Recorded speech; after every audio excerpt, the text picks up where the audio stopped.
Yeah, so following on the footsteps of that excellent presentation, my name's Aaron, and I, as we discussed, took the course, I guess it was 2 semesters ago. It was a really, really fun, great experience for me, and before that, I really hadn't done much with photography, so this was kind of I took the course as I was getting into it. I just bought a digital camera and wanted to go from the dabbler that shoots on my iPhone to somebody that takes it somewhat seriously and has photography as at least a fun, creative, artistic outlet for me. And course really, I felt gave me a lot of confidence and helped me find my creative voice. So it was 12 weeks and it was a lot of fun. Just like you said, take lots and lots of photos. I started out by doing the same thing. And I had no idea what type of photographer I wanted to be. So I took pictures of people, I took pictures of every inanimate object inside my house, close-ups, shooting outside the windows, just trying different things, going out at night, in the mornings, in the afternoon, shooting buildings. And I had no idea what I was going to do for the course. And what was kind of fun is, as the course progressed, each week we'd get the opportunity to bring in photos and share them with people. And I guess it was probably about maybe 4 weeks before the show that, for me, things really started gelling. I found I really liked doing architectural photography and came up with a theme based around that. I'm not going to show you the whole show, just a portion of it. And any PC people here have any tips on how I can quickly preview all of these together? I think right click. So I just kind of Very nice. There's a preview button. Oh, okay. Okay, nice. Maybe you want to select them. But so I want to go through a slideshow of all of them. Yeah, there you go. Yeah. And then preview? Yeah. Magic. All right. And there we go. It's pretty much just like a Mac. Okay. So I did all these photos from a kind of distorted perspective view, so that these almost looked like you were walking on a diving board or a floor, was the concept. And a lot of people have done photography like this, but for me it was something new and really, really fun.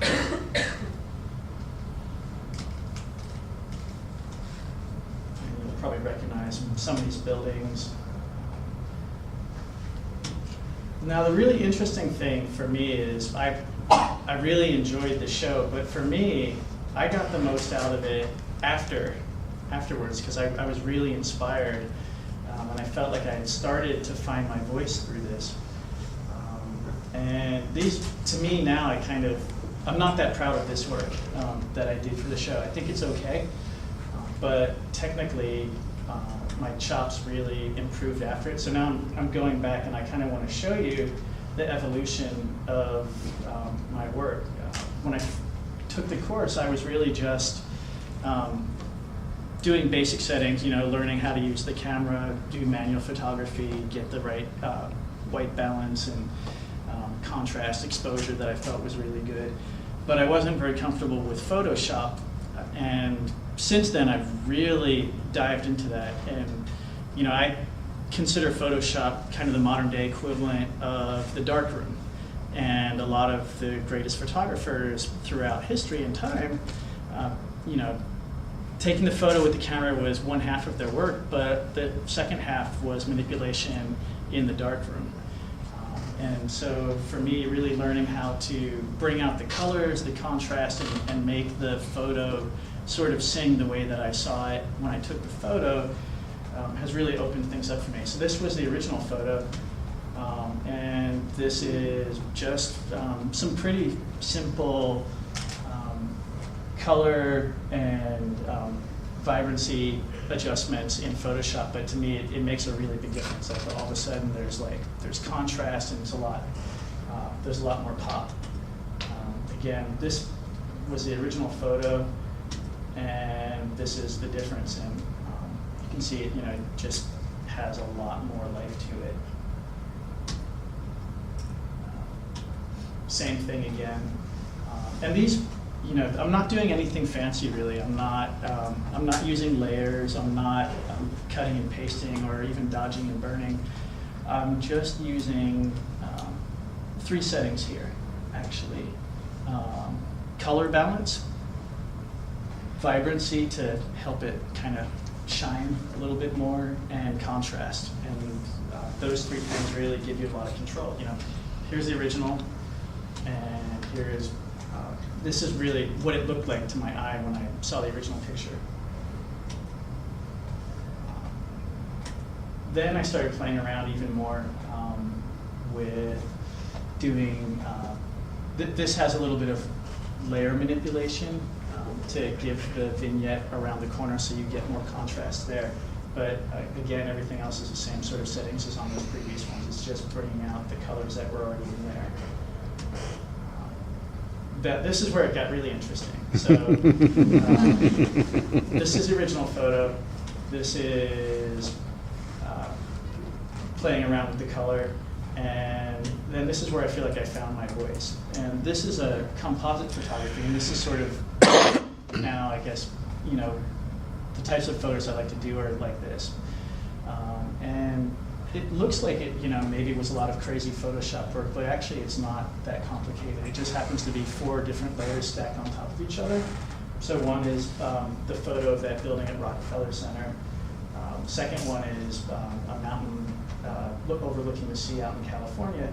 And then there's 2 other close-up photos of salad dressing with a flashlight. So it was in a glass bowl, and I ground up some pepper and some salt, put a flashlight through it, and that's what brings out all those gold sparkles. And, and again, that was just a photo that I had taken of, you know, one night I was making dinner, and I was like, I wonder what would happen if I put a flashlight on this and took a picture of it. And I had this weird looking cool photo and decided to combine it with these other things. So you can post recipes for good photos. Yes. This building, this is just around the corner. We're like 5 blocks down.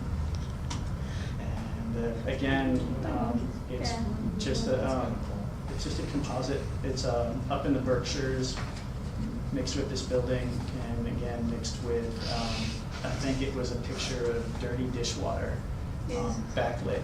So I started just playing around with different things that I could do to kind of get my own filters in a way, photographic filters, without having to do a lot of extra, you know, dodging and burning and really intense Photoshop work. So it looks like, you know, maybe I spent hours, you know, manually applying dabs of paint or something, but really it's just stacking 3 photos and changing the way that the colors are layered in Photoshop for this.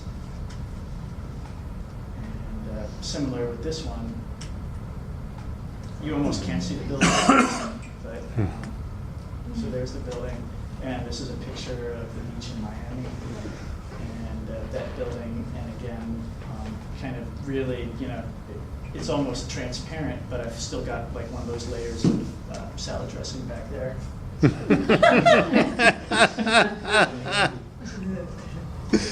What flavor? Balsamic. Oh, oh, no wonder. Oh, Olive oil, vinegar, a little bit of soy sauce. it really works, especially when you're working with a Canon. I think it's, or Nikon. Comes out great. Yeah. Here's another one. I think this is the last in the series here. Oh, no. Wait. Yeah, it just went back around to the beginning. So, so that's it. For me, the course really helped me find, I would say, like my artistic voice in a way. And it wasn't really until after doing the course that it happened, but it wouldn't have happened without taking all those photos and getting me to that place where I sort of got to this critical mass of really just making photography a major part of my life. And the show itself was really a blast. I think you'll hear that from everybody that speaks, preparing for it. Give yourselves a lot of extra time, like the 3 or 4 days beforehand, because you're gonna probably throw out half the photos that you want to include, and then feel like you need to include, find something else that fits. Plus, just getting everything framed up properly takes a lot longer than you think. And order the mats long in advance. Lawrence is going to tell you guys that. And if you're like me and 85% of the other people in my class, you'll still put it off until the last minute. I did my printing at Adorama. There's a lot of great places in the city, but they were really, really good. Prices were really reasonable. I'm trying to think. They were similar, maybe a little bit bigger than the ones that she brought in, but they turn them around in something like 2 days or something. If you do a rush, you have to pay for it. So again, I would have probably paid half of what I paid if I had just gotten it together 2 days earlier. So try to plan ahead if you can, and have a lot of fun with this, because it's definitely a blast having your friends come see your work, and strangers, and again, hearing people compliment your work. It really gives you, I think, a lot of confidence to progress your work. So that's all I've got to say about that. Thanks. Aaron, one question. Do you remember how many prints your class sold? Not a whole lot, as I recall. I think a handful, maybe 4 or 5, if that. I think it was kind of an anomaly. It was a really packed one. We got a lot of positive feedback, but I think a lot of us priced ourselves out of the market as well. So that's a You good. were very ambitious. Yeah.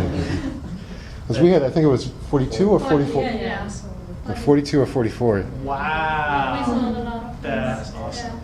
Yeah. and our group is very small. Like, how many? We were 12, 13 of us. 13 or 14. Officially we're 13, but there were 12 because we had one in the hospital. I think there were 8 or 9 in ours. I can't remember. Yeah, yours was the smallest ever. Was it? Yeah. So was it less than that even? The Well, number no, of it was people? 8 or 9, yeah. Yeah. I mean, that was, I forget if it was 8 or 9, that was the smallest class. But we had a really big turnout. I remember it being really packed in the room. So prepare yourselves. It's a lot of fun. I do want to